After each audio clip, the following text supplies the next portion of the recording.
What's up,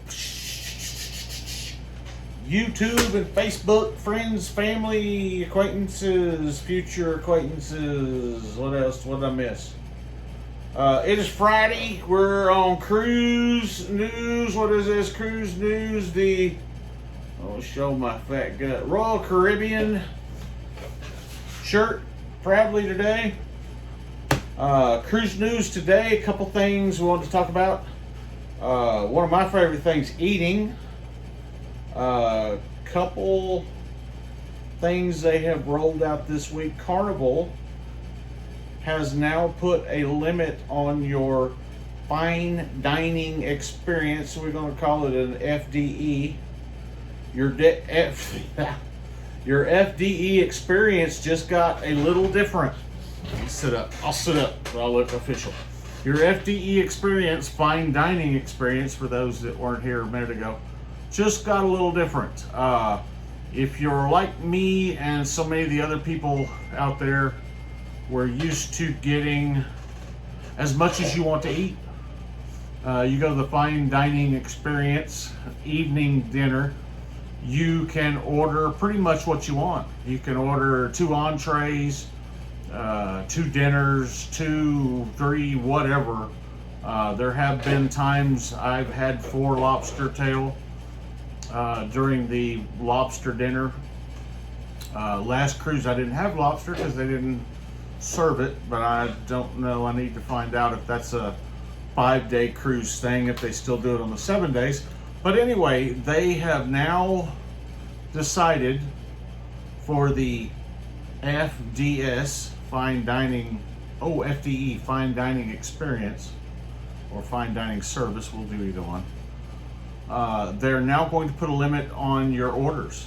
So instead of getting 2 entrees and 2 dinners and 2 appetizers and 2 desserts, they're now going to limit you to 2. So if you would like 2 entrees, then get you 2 entrees and then your dinner and your dessert and move on down the road. If you get 2 appetizers, 2 dinners, 2 desserts, you're going to be charged $10. They say it's to cut down on food waste. I guess I can see it. The food's going up everywhere. They're trying to keep costs low. They are now going to limit you to 2, I don't even know what I want to call it, 2 items. So you're going to get your appetizer, you're going to get your dinner, and you're going to get your dessert. If you want an extra appetizer, that's going to be your second, no problem.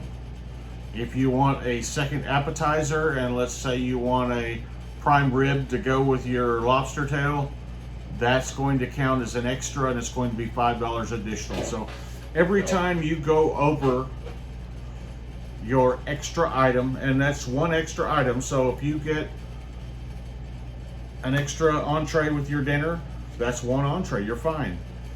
If you do like I have done in the past, where lobster night I got 4 extra lobster tail, then that would be 4 extra entrees at $5 a piece. They're going to put $20 on your sale card.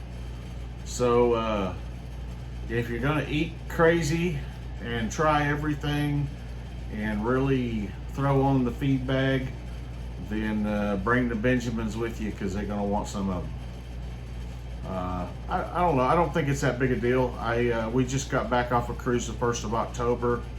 I didn't see it being an issue. I think I ordered extra something a couple times. Extra entree, I believe. We tried a few times. I don't believe extra had extra dinner. So I don't see that being a major buzzkill on anything. Lobster night would be really the only night I would have a problem with it, because I can eat some lobster tail.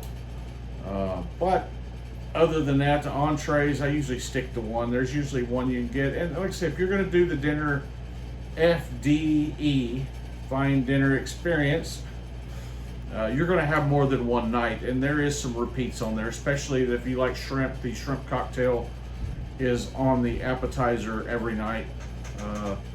Sometimes the tomato soup and the soups and some of the other things, they rotate in and out on the menu, but the shrimp is always on the menu. Lobster tail is generally only one night during your cruise, so that would be the only one I would have an issue with it. But they're doing it to cut down on food waste, which, if that's a real reason, I'm okay with it.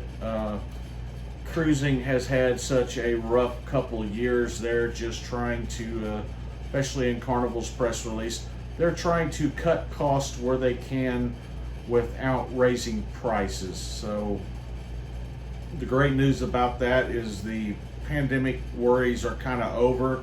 As long as you're under a 10-day sailing, then you go jump on the ship. Don't worry about testing or vaccines or any of the things like that. We're kind of back to normal. Just go get on the ship, go have some fun, and move on down the road. I believe Royal Caribbean and Disney and all of those have since forth broken ranks with saying we're going to follow the leader and do the same thing. So Carnival was the first one, I believe, to roll that out, and everybody else, the walls have come crumbling down. So that's good, getting it back to where it used to be. I know there was a lot of people that were unvaccinated that were waiting to make cruises. So and I know that's been a hindrance for the cruise ships, with only being half capacities and 75% capacities, and only being able to accommodate about half the world that did get vaccinated. So hopefully this will open things back up to where the cruising industry can kind of get back to where it was. I mean, it was a very fun vacation and experience, and I would say it was relatively inexpensive based on your resorts that we like to go to in Mexico and different areas. It was definitely always a cheaper experience. We could generally take a cruise with a balcony cabin in your later year after summer, and the one we just did in October, I think we were at $1,100. Now that was only a 5-day cruise, but when you add a couple more days on there, I think the last cruise we took balcony for 7 days, we were looking at like maybe $1,431, if I remember right, for the 7 days. That's all meals included. Tell me where you can go for 7 days for $1,400 for 2 people, and I might try that too. But I think cruising has always been a great value. Now, if you got a drink, that's another story. Their drink packages and things leave a lot to be desired, but if you can get by with some light drinking, then you don't need a cruise package. But I believe the alcohol package generally is around $50 a day for unlimited. And it's not just alcohol, so you can get beers and wines and things like that. You also get sodas, juices, Dr. Peppers, premium coffees. So the package has more in it than just alcohol, but for the most part, it's a good time, and it's a cheap way to travel.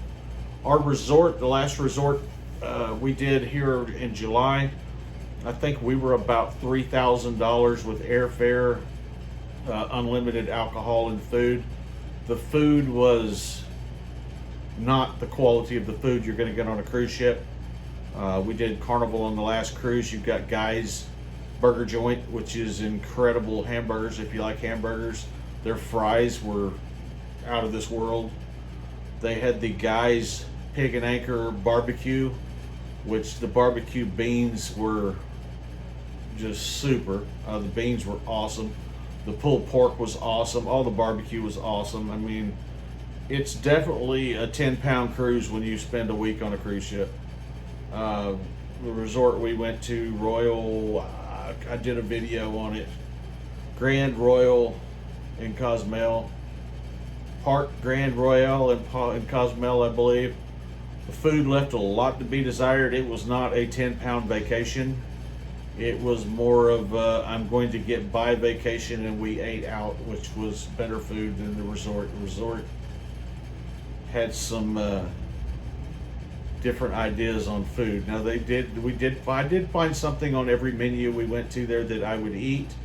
Can I say it was fabulous? No, it was not fabulous. It was eatable. The food was iffy. I can't say that I've ever not had good food on a cruise ship. I mean, you've got The 24-hour pizza is now gone, but you've got pizza all the time. I think pizza's up till 3 in the morning or something. So you've always got pizza. You've always got hamburgers. I mean, a cruise ship has got generally some good options to eat, and it's food laid out. So if you want something, go get it. If you want to try something else, go try it. I mean, it's back to the buffet lines, so you just pick out what you want and move on down the road. So good news with that. Cruising is kind of back to where it was pre-pandemic. The one we were on the 1st of October 2022, the crew was still wearing masks. I believe since that date the mask mandate for the cruise has been lifted also, so we're back to pre-pandemic cruising more or less. There is a couple destinations, so if you're going out of Texas, you're pretty good. You don't have to worry about anything. But if you're doing some of the other stops, there is a couple areas that are still requiring some testing. That's generally on the 2-week cruises and some of the more exotic islands and areas. I think Australia, somewhere they still requiring stuff. But anyway, we're rambling. I'm rambling. We're going to cut this short. Short videos do better, and I've rolled this into 11 minutes now. So let's get off of here. Let's say bye-bye. Enjoy cruising. Book a cruise. Hey, follow us. We're going to jump on the, I believe, the Allure of the Seas in April of 2023 is looking to be my next cruise. If you haven't done it, check out the tour of that ship. That is an amazing looking ship. Really looking forward to April of next year and jumping on there and giving it a whirl.